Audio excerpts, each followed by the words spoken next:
Hello, Helena. It's Emily McVeigh, Executive Director of the United Way of the Lewis and Clark area, here for this week's United Way Partner Spotlight with Florence Crittenton Family Services, here with Carrie and Heather.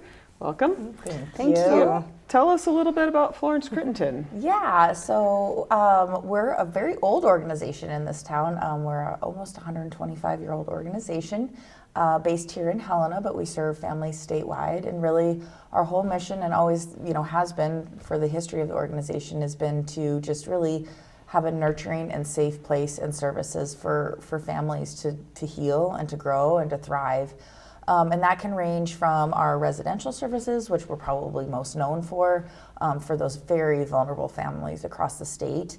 That's our youth maternity home and our substance use recovery home. And then we also have, over time, have expanded and now have community-based services as well, which reach in the 3-county region, as well as for our residential families. And then our Child Enrichment Center, which is our kind of newly expanded child care center here in town that serves families from, again, residential, our staff, and then community members. So really just trying to look at everything that we do from the core base of that family and that child, and really just looking to provide services and support to the parents so that they can be the very best parents they can be. Yeah, you guys do a lot of things. Yes, so. we do a lot of things. Yeah. One of the programs is the Family Healing Center, and that program is growing. Tell us about how that program is growing. Yeah. Sure.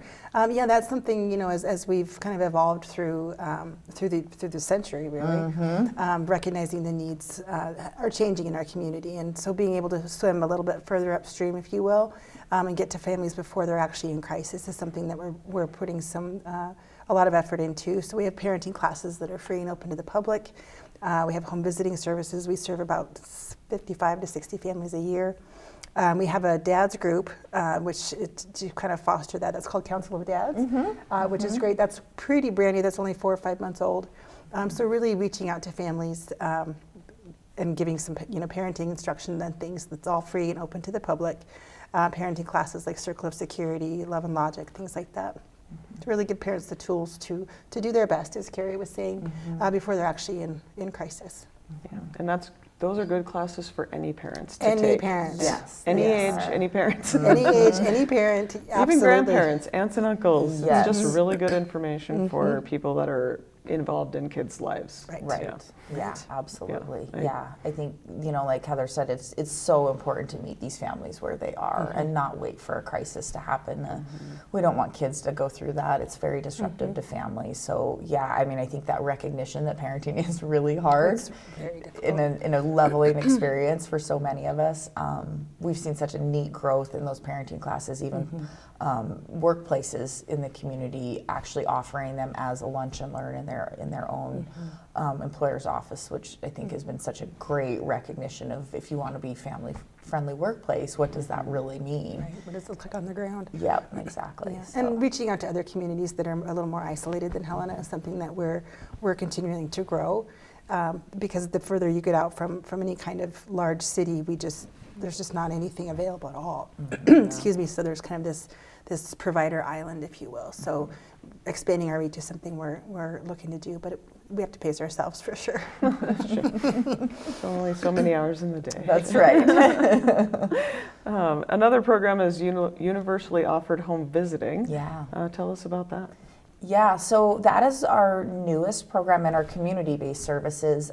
We just received that contract in July, and it's a new kind of pilot for the state of Montana. So we were really excited to get that. Universal home visiting is kind of what the name says. It's literally a home visiting opportunity for any family that is in prenatal stages, so before baby's born, up to 1 year of age. And the idea behind that concept is really, again, you want to talk about prevention and really setting families up for success. Being able to get in and connect with a family on a very personal basis in their home and start to identify where there might be, challenges, or where a mom might be feeling really uneasy and not sure of herself. This is an opportunity to do it in a really an unstructured, structured way.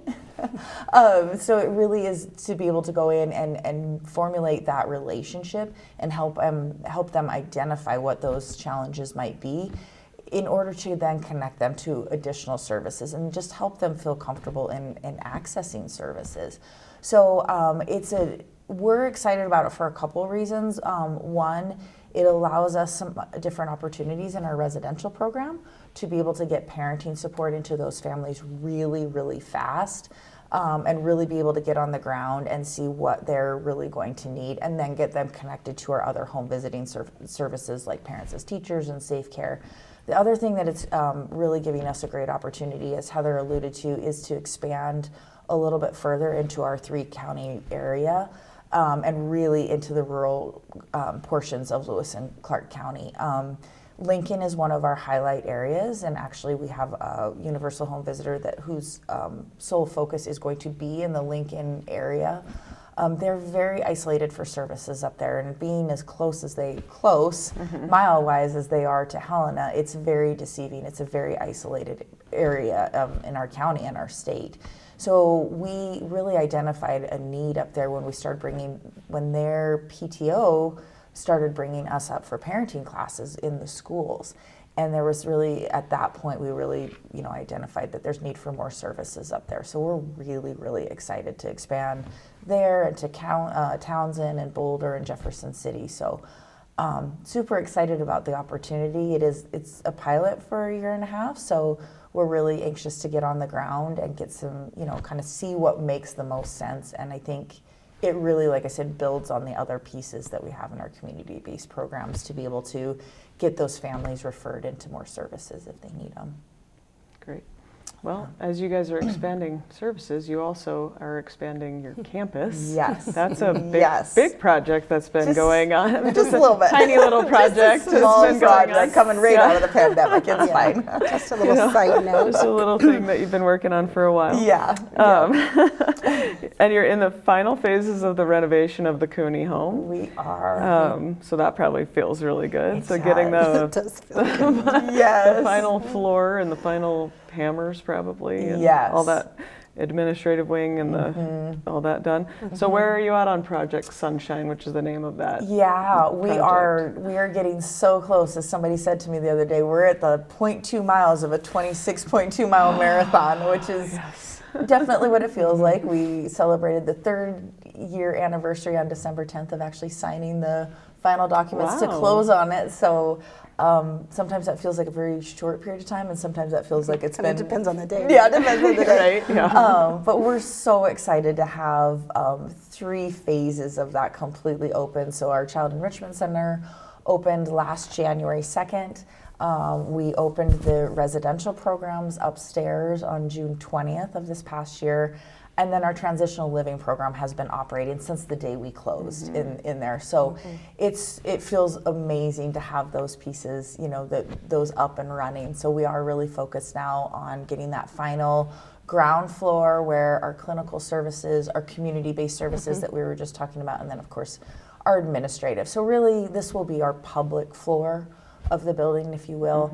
We'll have a little bit more finished work to do on playgrounds and things like that as we come into the spring and summer. But our goal really is to be done with all of it by our 125th celebration on June 20th of this year, of 2025. So that's the goal we're working towards. We've got a little ways to go, just getting those final pieces. It's interesting as you go through a phase project like that, you learn something in every phase. So we're getting to gather all of that knowledge of things that are working and things that we can see shifts in, and how that's all going to come together in that middle floor. So we're just finalizing those pieces of it. Of course, the main design was done, a long time ago, but now we get to just do that fine tuning. So it's been a labor of love for all of us. But You get to learn things about plumbing and electrical work that you I never have knew a that whole you wanted new to know. skill set that I hope I never use again.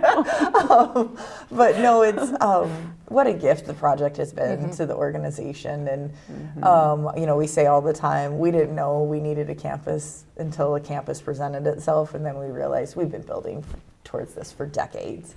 It has needed to expand for years. For years, and you well know that, Emily, as you've been such a part of the organization for so long. So I think we did it in the right way in that manner, that we really built the programs, and now we're building the campus around it. of course, the funding was bizarre because we were in the middle of a pandemic. Yep. And the money that came out with that was once in a generation funding. opportunity, and we had to jump on it, but it made for a very Unorthodox campaign. So we're continuing to work through those, final pieces of that. But it's I'm really excited to be able to invite the full public down when we have everything completed. It's really meant to be a warm and safe and happy place to be, and it's already proving to be that. The first day it snowed back in October, we had that weird snow, and we got our first snowman built, and there was just a moment in time that's like, this is what this is going to be, So we're very excited. We are. Yes. And our staff and directors have been so patient with the process. Yes. There's been multiple moves, as you can imagine, as we're moving through the building. Right now, the admin offices are in a garage, which is tolerable. But it's taken, a lot of perseverance, a lot of patience, and a lot of commitment from our staff, for which we're all really grateful. Because there's not every day has been easy, but eye on the prize for sure, and we're getting closer every day. Well, and nice to finally have everybody in one building. It's been made a lot of years huge since everybody's difference. been in one place. Yeah. It's been so great. It'll make a big Yeah. difference. I think my second year here was the last time we were all together, and that was 14 years 14 years ago. ago. Yeah. So yeah, it's going to be really nice to have everyone together. Yeah. So what can the community do to help you guys get across that finish line to get this wrapped up? Sure. Well, right now we're kind of, as far as volunteering and things like that, we're in a little bit of a holding pattern until the spring, like Carrie alluded to. There'll be some volunteer opportunities and projects for, helping to build out and landscape the grounds. And right now, if you want to support Project Sunshine, financial contributions are really what we're looking for. You can learn more about the project as well as donate at projectsunshine.info. We're about 75% of the way through our almost $13 million project. So that's in large part to many different funding sources, but a large part of it's from the community, for which we're grateful.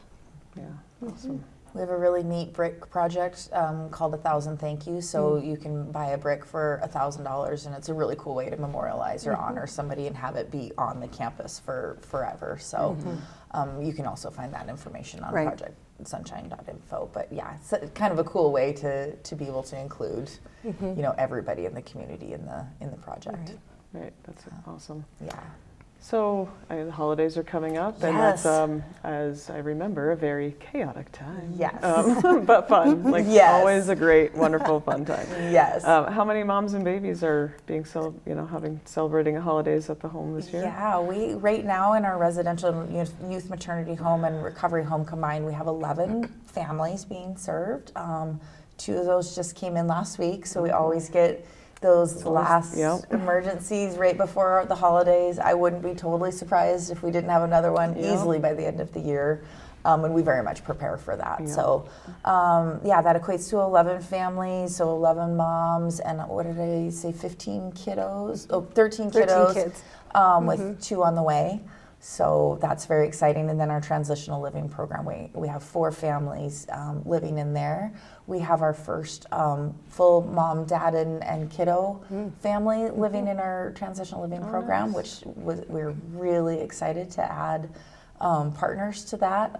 That was something we knew we were always working towards, and the first opportunity presented itself. And it's been great to see that family be able to be reunited after not being able to be together when mom was in the residential program, and so seeing them come back together has been really great. So yeah, we've got over 20 families that are living on campus right now. It's busy. It is indeed, and that doesn't count the community-based the families that are using the community-based services as well as our child enrichment center. So all told, I think it's close to 90 families that we're actively serving right now. Yep. Yeah, I know when the Y does their count, they say so many lives, and it's a really huge, it's a lot of lives you're touching. It You're is. talking about the moms, the dads, the babies, it's a lot of lives. It is. We do a bad job of counting things by beds, and a bed is the most deceiving in our world. That's not actually what it is. A bed is actually just a family. That's how we count a family. Yeah. And a family can be at times, even in our recovery home, can be 3 kiddos with mom plus dad coming in and doing his part and being part of the program. So you're right. It's I think bed nights and actual humans served is really where we need to be, and that gets into the thousands and thousands very It's quickly. a lot. It is. I know. Especially over 125 years. Over 100, Yeah. then that gets into the tens of thousands, and Well, I know when I added up the number of kids that I worked with in 20 years of group home time, it's about 7,000. So Yes. the number is huge. It is huge. And when I say that to people, they go, "That can't be right." Right.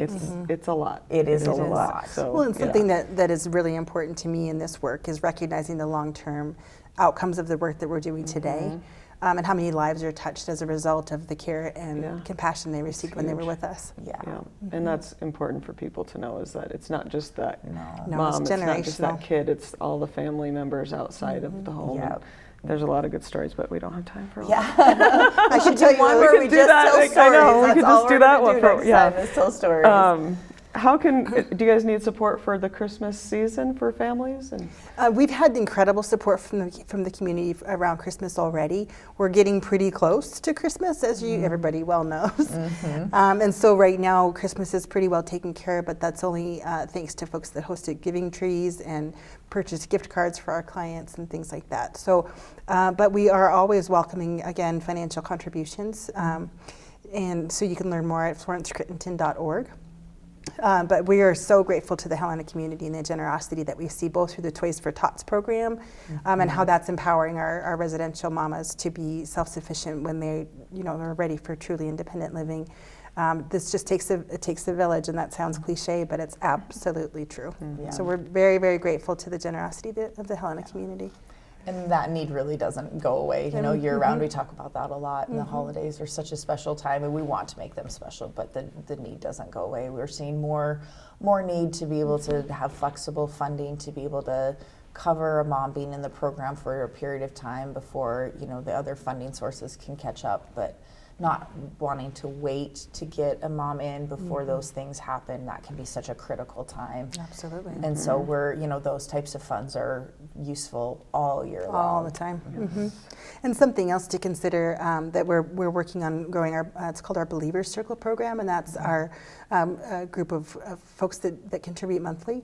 And at any level, it makes it, because our funding, as Carrie alluded to, it can be pretty tumultuous at times just because of timing, really. But that consistency is really helpful.